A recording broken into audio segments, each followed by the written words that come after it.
Olá pessoal, responder uma pergunta que a Letícia colocou aqui no Classroom. Ela está perguntando a respeito dessa questão. Essa questão é uma questão conceitual de derivada, tá?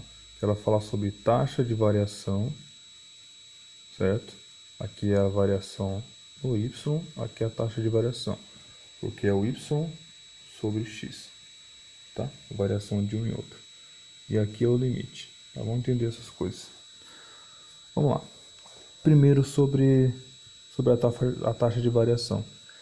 Quando a gente tem uma função como essa aqui, por exemplo, e a gente determina um ponto nela, que é o x1, y1, rebate aqui, bate aqui, x2, y2, ponto aqui.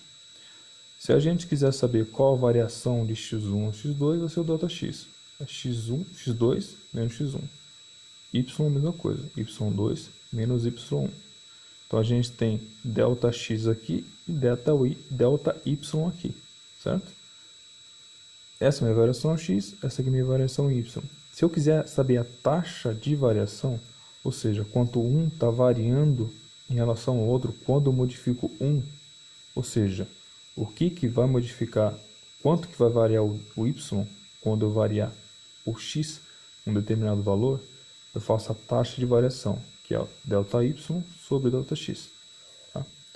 Então a gente tem a taxa de variação aqui, ΔY sobre ΔX. O y, lá no nosso gráfico, é o resultado, é a função, certo? Então eu coloco a variável independente, isso aí é com resultado, que a gente chama de y, pode chamar de f também. Então tanto faz. Então vamos chamar de ΔF sobre ΔX, que é como está nos exercícios. O que é o ΔF? y2 menos y1. O que é ΔX? x2 menos x1. Aí vamos lá. ΔF, repetindo aqui embaixo. O y2, ele é o f de x2. O y1 é o f de x1. Vamos lá voltar. y1, f de x1. y2, bateu aqui na curva, f de x2. Certo? Então beleza. Voltando aqui. Então só substituir aqui, ó. Tá. Próximo passo, ΔF sobre ΔX. Aí, vamos para cá, voltar.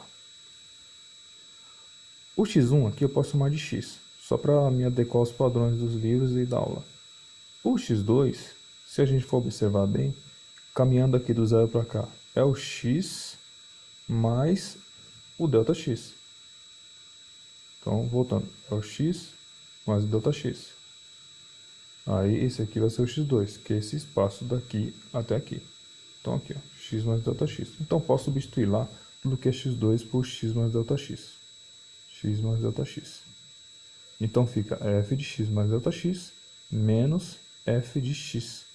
Esse aqui é a minha variação em y. Essa aqui é a minha variação em x.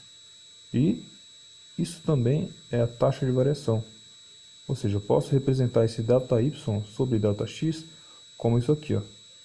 Só mudando os nomes das variáveis. Tá. O que é limite? Então a gente já fixou. Aqui, ó. Isso aqui tem que lembrar. Taxa de variação. Taxa de variação é isso aqui. O que é o limite? Depois a gente vai juntar esses dois e vai dar a derivada. O que é o limite? O limite é o resultado de uma aproximação, do resultado da função, tá? De uma função qualquer, sendo que eu aproximo a incógnita dessa função a um determinado número. Então, eu vou lá mexendo na incógnita dessa função até chegar o mais próximo possível de um determinado número e eu vou sair com o resultado da função ao substituir o valor dessa incógnita bem próximo do valor que eu quero chegar. Tá? Isso é o meu limite. Tá? Então, chegando, aproximando, por exemplo, tem uma função qualquer lá, f de x igual a x menos 2.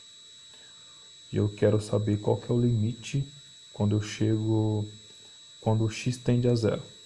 Quando o x tende a zero, eu estou cada vez mais me aproximando do zero, substituindo os valores de x na função. Quando chega muito próximo do zero, eu vou ter que a função vai me dar menos 2 como resultado, que é x menos 2.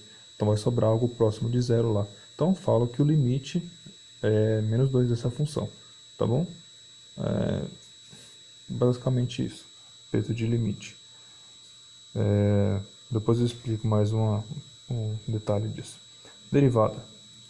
Derivada vai ser a minha taxa de variação quando eu pegar essa taxa de variação e o ponto, e a diferença entre os pontos, na verdade, do x tender a zero. Então, o que eu estou fazendo na prática? Estou pegando esses pontos aqui, ó, esses dois, x1 e x2, ou x e x mais ΔX, ou o próprio ΔX, e aproximando de zero. Então, cada vez mais ele fica próximo de zero. Isso é aplicar o limite aqui no ΔX, na função que tem o ΔX como variável.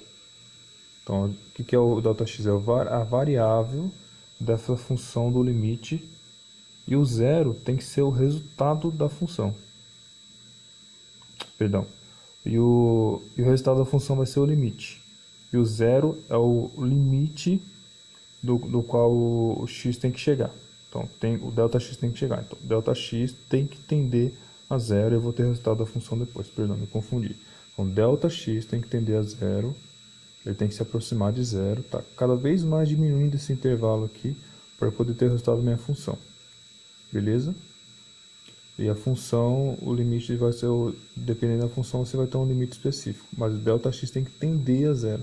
Então, estou aproximando cada vez um do outro aqui mais. E quando aproximo cada vez mais um do outro aqui, eu tenho um intervalo menor. Quer dizer que está variando bem pouquinho.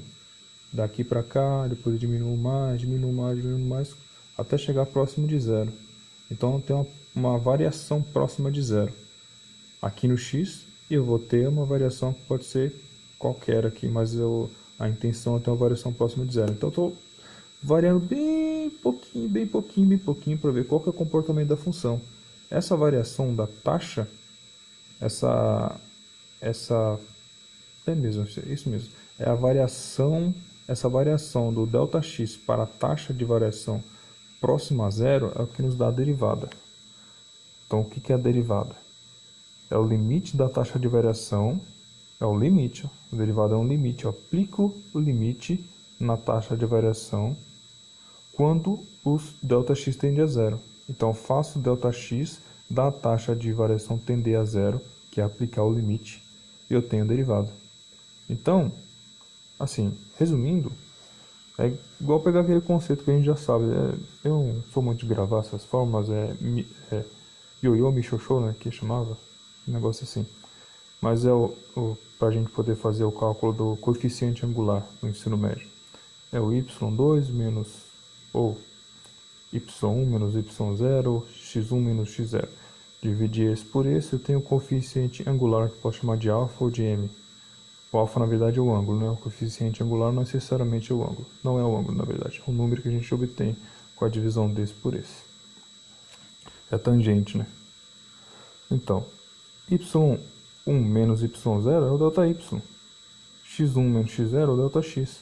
Ou seja, eu estou calculando aqui, quando eu calculo o coeficiente angular de uma reta, uma equação no primeiro grau, simplesmente a taxa de variação. Quando esse ΔX tende a zero, eu vou ter a minha derivada. Então, esse m, sendo que o ΔX tende a zero, é minha derivada.